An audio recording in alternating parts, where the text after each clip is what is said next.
계속해서 오늘 본문은 안티오쿠스 4세에 대한 기록으로 이어지고 있습니다. 안티오쿠스 4세는 유대인들을 핍박하면서 온갖 악행을 저질렀음을 말씀을 통해서 확인하였습니다. 오늘 본문에서는 그가 인정하는 신은 오직 제우스 신이었고 오직 제우스 신에게만 그는 금은과 보석과 보물을 바쳤노라고 기록을 하고 있습니다.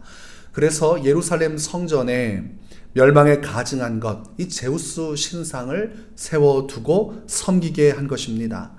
그러나 그가 궁극적으로 믿었던 것은 자기 자신인데 그는 스스로를 높이기를 내가 어떠한 신보다 크다라고 이야기했습니다. 결국 자신이 신이라는 것 이상의 나는 신보다 더 위대한 존재라고 생각했던 아주 교만한 사람이 안티오쿠스 4세였습니다. 그러니까 그는 하나님을 대적하였고 그렇기 때문에 그는 두려움 없이 하나님과 관련된 모든 것들을 다 회방하고 학대하고 학살했던 것입니다. 자신이 신보다 뛰어나니 누가 막을 수 있으며 자신이 신보다 뛰어나니 누가 자신을 심판하겠습니까? 그러니 아무런 두려움도 없이 이런 모든 악행들을 행했던 것입니다. 그러나 그럼에도 불구하고 그의 삶은 형통했습니다. 오늘 36절에 보니까 신들의 신을 대적하며 형통하기를, 이 두 가지는 참 어울리지 않는 이야기입니다. 신들의 신은 오직 하나님이신데 하나님을 대적하면서도 형통을 했다고 되어 있습니다. 그래서 하나님을 대적한다고 해서 형통하지 못하는 것은 아닙니다. 성경은 끊임없이 악인의 형통에 대해서 이야기합니다. 그래서 믿는 자들이 그로 인해서 괴로워합니다. 왜 저 악한 사람이 형통합니까? 왜 나는 어려움을 겪고 있는데 저 패역한 사람은 잘 먹고 잘 사는 겁니까? 오늘 그 악인의 형통에 대해서 말하고 있는 것입니다. 하나님을 내버리고 하나님을 대적하고 이 제우스 신의 이름으로 살아가는 그가 가는 곳마다 형통하니 이게 말이 되나 이겁니다. 그가 가는 곳마다 마치 제우스가 하나님인 것처럼 놀라운 일이 벌어지는 것이죠. 정복전쟁에서 승리하게 되고 그는 나라들을 차지하게 되는 일들이 벌어지게 됩니다. 그러니까 39절과 같이 그의 옆에 이 권세를 쫓는 자들이 달라붙기 시작합니다. 안티오쿠스 4세는 자신을 신적으로 높이고 따르는 무리들에게 영광을 공유하였습니다. 그러니까 나를 인정하고 나를 알고 나를 높이는 사람들, 내게 아부하는 사람들에게 권세를 주었고 그리고 내게 재물을 바치는 자들에게, 뇌물을 바치는 자에게 땅을 주었습니다. 그러니 이 사람들은 다 이상한 사람들, 정욕에 사로잡힌 사람들, 이 세상 권세에 맛을 들인 사람들이라 우리가 그 나물의 그 밥이라고 하지 않습니까? 안티오쿠스 4세도 문제지만 그 옆에 붙어서 권력을 같이 누리길 원하는 자들도 마찬가지입니다. 다 더럽고 지저분한 것 옆에 붙어있는 바퀴벌레 같은 인생을 사는 사람들이었습니다. 거짓과 그리고 악독함과 분노와 살인으로 가득 찬 자들, 성경에선 그러한 자들은 천국을 유업으로 받지 못하리라고 말씀을 하고 있습니다. 우리가 더럽고 지저분하고 습한 곳, 그리고 음습한 곳에 이 음식물 쓰레기가 있다면 그곳엔 바퀴벌레가 있습니다.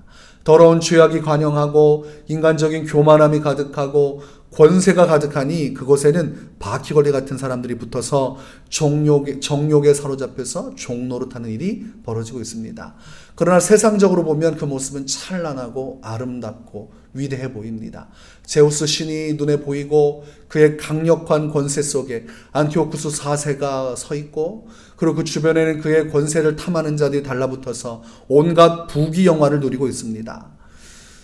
그리고 나서도 그의 기세는 꺾이지 않습니다. 성경 말씀을 보니까 남방 왕이 최선을 다해서 안티오쿠스 4세를 꺾으려고 하지만 결국은 꺾지 못합니다. 남방 왕은 애굽을 말하지요. 애굽이 그렇게도 안티오쿠스 4세를 무찌르려고 하지만 무찌르지 못해요. 오히려 안티오쿠스 4세는 그 권세를 가지고 수많은 병거와 마병과 많은 배를 가지고 여러 나라들을 침공했다고 오늘 본문에서는 말씀을 하고 있습니다. 41절에 보니까 많은 나라를 패망하게 할 것이나, 그가 가는 곳마다 승전 소식이 울려 퍼지는 겁니다. 그리고 그가 막강한 권세를 보여주고 있어요. 그는 애굽의 모든 금은부화를 다 차지했노라고 되어 있습니다. 그러니 그 앞에서 누가 당당할 수 있겠습니까? 사람들이 말하기를 야, 저 왕의 권세는 끝이 없을 것이다. 그렇게 말할 수밖에 없는 상황이었습니다. 그런데 이 완벽할 것 같았던 악인의 삶, 그리고 완벽할 것 같았던 그의 인생에 균열이 가기 시작합니다. 여왕을 할 것 같던 권세가 흔들리기 시작해요. 보니까 44절에 동북에서부터 소문이 이르러 그를 번민하게 하므로, 무언가 소문이 그에게 들렸는데 그로 인해서 그가 괴로워하기 시작합니다.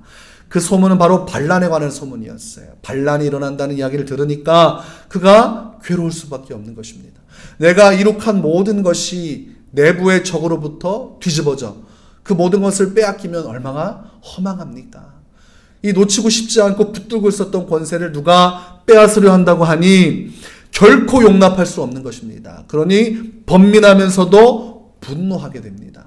이 번민과 분노 속에서 그가 일어나서 이 반란의 무리들을 찾아내서 다 멸망시키고자 하지만 성경 말씀대로 그는 아무것도 이루지 못하게 됩니다.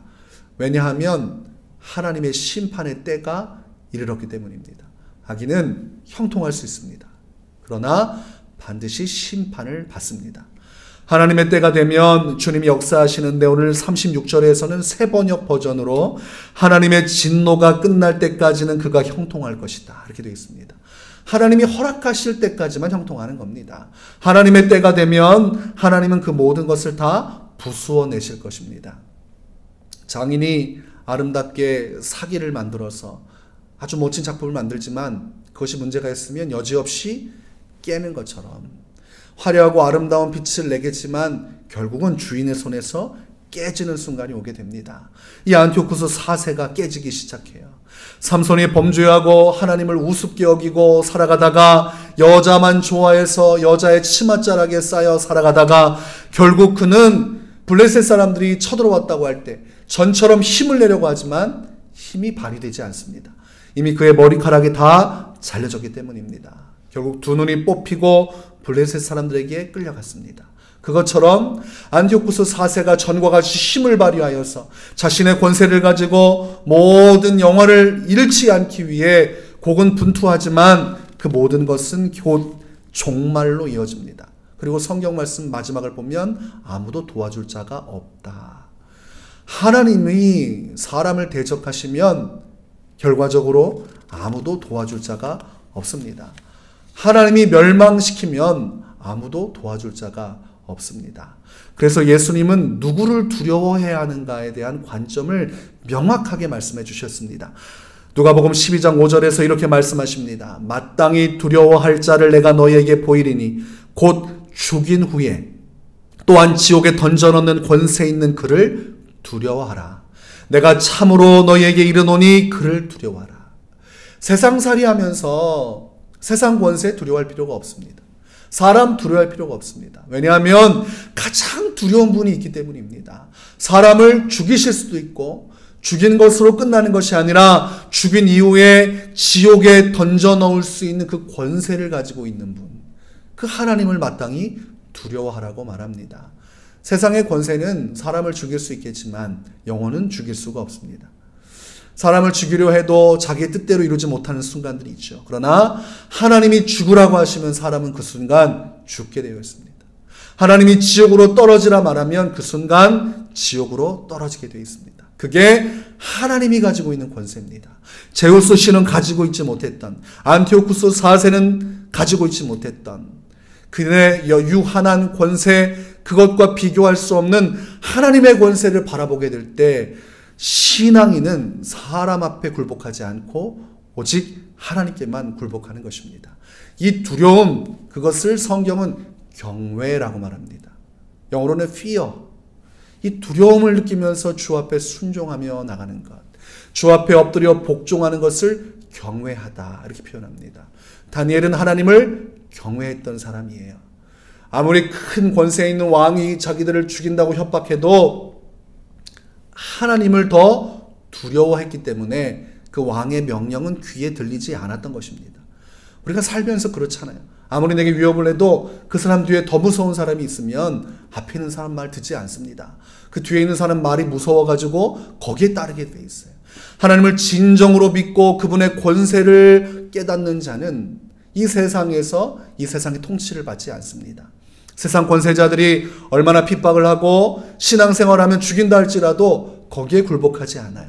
내 영혼을 심판하시는 주님을 보기 때문에 내 생명 다할 때까지 신앙생활하다가 주 앞에 서고자 하는 것입니다. 그것이 사도들의 삶이었습니다. 하나님을 진정으로 두려워하는 신앙. 그래서 여러분, 하나님을 너무 쉽게 생각하고 만만하게 생각하는 신앙은 바른 신앙이 아닙니다. 그 신앙은 하나님이 주시는 것이 아닙니다. 오늘날 잘못된 설교와 가르침 속에서 하나님을 자꾸 친구라고 여겨요. 그것은 하나님께서 우리를 귀하게 여겨주시고 우리를 진심으로 아끼신다는 표현의 한 부분이지 정말로 하나님과 우리는 친구가 될 수 있는 관계가 아닙니다. 하나님은 위대하고 높으신 분이며 우리가 모든 삶을 들여 섬겨야 할 분입니다. 그런데 젊은 세대들은 신앙을 잘못 가지고 하나님을 너무 쉽게 생각해요. 그러니까 하나님의 말씀도 쉽게 어기고 그리고 쉽게 회개하고 쉽게 살아갑니다. 그러니까 세상의 유혹에 넘어가는 거예요. 하나님을 두려워하지 않고 심판을 두려워하지 않으니까 아이 괜찮아. 우리가 만만하게 생각하는 사람 뭐 별로 중요하게 생각합니까? 그 사람 말 귀담아 듣지 않아요. 아 괜찮아. 내가 그 사람 이겨. 내가 그 사람 아무것도 아닌 것처럼 할 수 있어. 라고 하면 그 사람 말 무시하고 내 멋대로 하는 것입니다. 하나님을 두려워하지 않으면 세상으로 나가서 죄 지면서도 괜찮아. 하나님 나하고 친해. 라고 말을 합니다. 그 신앙은 하나님 신앙이 아니에요. 사단이 주는 신앙입니다. 오늘 우리는 안티오쿠스 4세가 하나님을 두려워하지 않다가 결국은 종말한 사건을 통해서 처절하게 아무의 도움도 받지 못하고 멸망한 사건을 통해서 우리의 삶을 비추어 봐야 됩니다. 나는 주님을 두려워하겠노라. 나는 누구보다도 하나님을 경외하여서 그분 앞에 순종하며 살아 주님의 은혜를 누리다가 살아가겠노라. 이런 다짐이 있기를 원합니다. 우리의 경외하는 신앙을 통해 하나님을 더 깊이 만나고 그 안에서 주님과 더 사랑을 풍성하게 누릴 수 있는 축복의 날들이 되시기를 주의 이름으로 축원합니다.